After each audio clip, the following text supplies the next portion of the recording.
inertial electrons including nucleus is called core.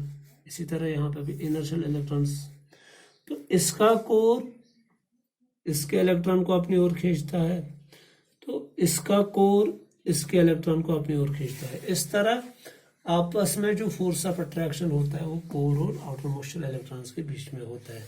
तो यहाँ पे भी साफ जाहिर है, यहाँ पे भी ओवरलैपिंग नहीं होते हैं, अलबत्ता यहाँ पे एटम्स एक दूसरे को क्या कर रहे हैं, टच कर रहे हैं।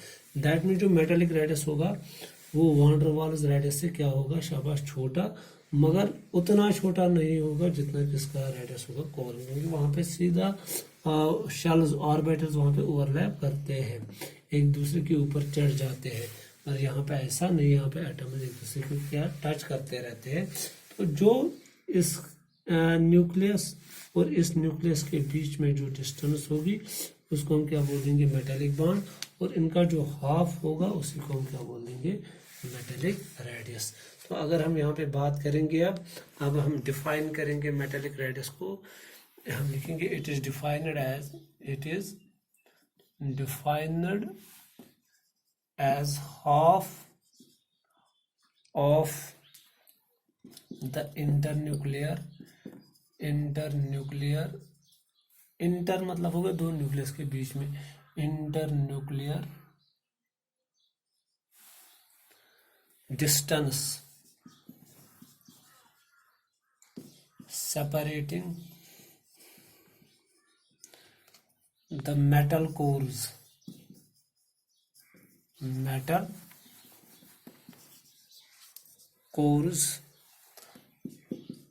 in the metallic crystal।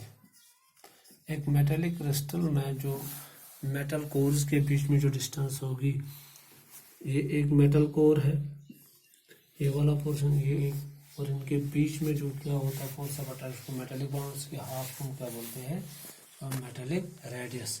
तो हम सपोज अगर मुझे यहाँ पे निकालना होगा मेटेलिक रेडियस, तो हम लिखेंगे मेटेलिक रेडियस ऑफ क्या, शाबाश, सोडियम। तो फिर क्या लिखेंगे, शाबाश, अगर इसको भी हम रिप्रेजेंट करेंगे डी से, d/2, या और हम लिखेंगे 1/2 ऑफ डी भी लिख सकते हैं।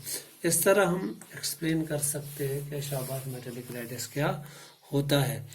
फॉर एग्जांपल अगर हम बात करेंगे मेटेलिक रेडियस ऑफ कॉपर की, जो इनके बीच में जो डिस्टेंस होती है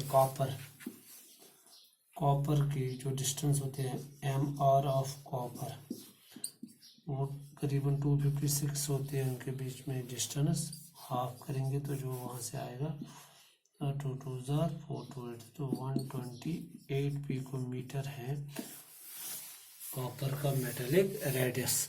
दिस इज अबाउट, और मैंने आपको अब और एक चीज़ यहाँ पे आपको याद रखना, van der Waals radius is greater than, शाबाश, metallic radius is greater than, शाबाश, कोवलेंट रेडियस। तो सबसे छोटा रेडियस अभी तक जो हमें हमारे पास मिला वो कौन सा रेडियस है, कोवलेंट रेडियस। अब हम डिफाइन करने जा रहे हैं, शाबाश, आयोनिक रेडियस।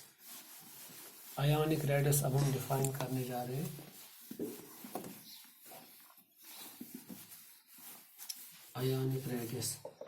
आयोनिक रेडियस क्या होता है, और सबसे पहले आपको पता होना चाहिए कि आयन कब बनता है। आयोनिक रेडियस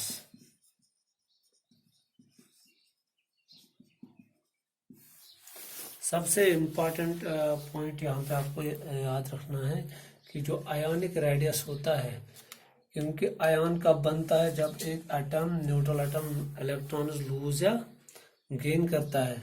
जब एक एटम इलेक्ट्रॉन लूज करेगा तो ऑब्वियसली उसका जो साइज है वो कम हो जाएगा। तो अगर हम देखेंगे ये डिस्टेंस होती है न्यूक्लियस और आउटर मोस्ट शेल के बीच, जो एक आयन होता है, जिस शेल तक उसके इलेक्ट्रॉन होंगे और from nucleus up to last shell containing the last shell electron, that very distance is known as ionic radius. अगर मैं यहाँ पे लिखूंगा पहले definition, it is defined as the distance between nucleus and electron of outermost shell in any ion. So it is defined as distance between nucleus and electron of outermost shell. Suppose सबसे पहले हमें पता होना चाहिए कि ion कैसे बनता है. आयन बनता है by loss and by gain of electrons. जब सपोज अगर हम सोडियम की बात करेंगे 281 ये मेटल है, इसकी टेंडेंसी होती है लूज करने की. तो जब एक इलेक्ट्रॉन लूज करता है तो क्या बन जाता है 28 और इसके ऊपर क्या चढ़ जाता है शाबाश सिस्टम में क्या Na पॉजिटिव. तो कैटायन बनने के लिए इसको हम बोलते हैं cation. Positively charged ion is known as cation. तो सवाल है ये कब बनता है? जब एक इलेक्ट्रॉन क्या लॉस हो जाता है या 2 इलेक्ट्रॉन लूज हो जाते हैं, 3 इलेक्ट्रॉन लूज हो जाते हैं. इलेक्ट्रॉन लॉस होने पे कैटायन बनता है. तो ऑब्वियसली ज़ेड इफेक्टिव क्या हो जाएगा, वो इंक्रीज हो जाएगा.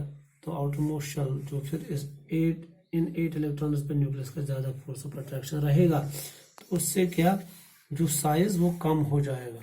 तो ऑब्वियसली कैटायन का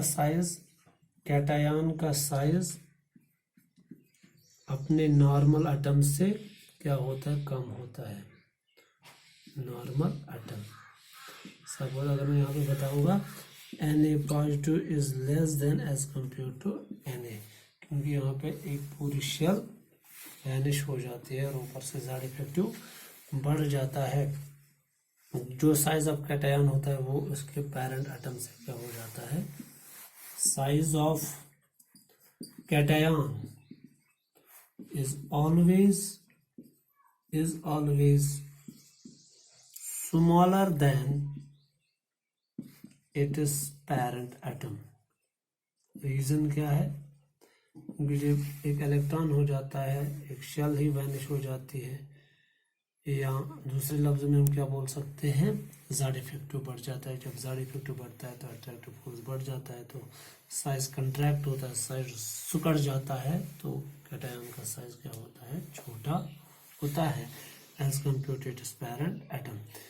इसी तरह जब हम एनायन की बात करते हैं, एनायन में क्या होता है, एक एक्स्ट्रा इलेक्ट्रॉन आता है.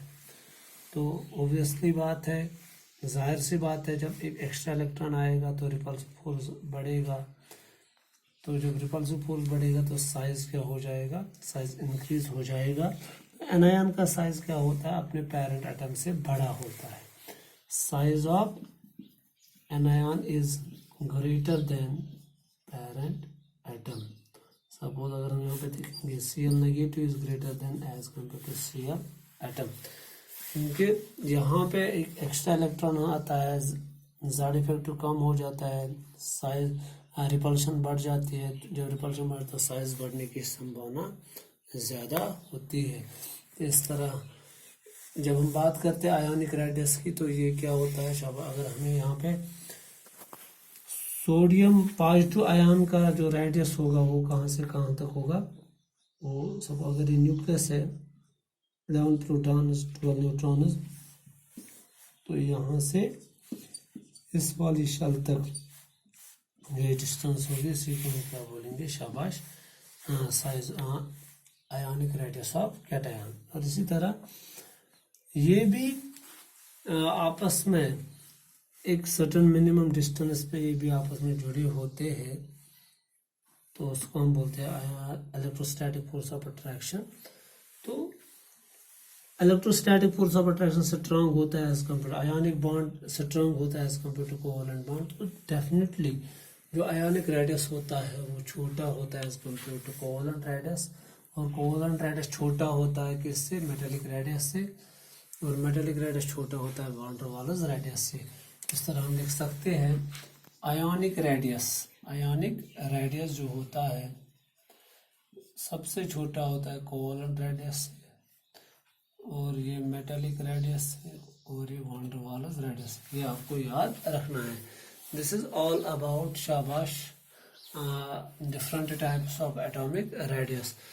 Now we are going to discuss what are the various factors on which atomic radius, whether that is now covalent radius, whether that is now ionic radius, whether that is now van der Waals radius, what kind of radius it may be, what are the various factors which control the atomic radius, that we are going to discuss in the next session. Thank you.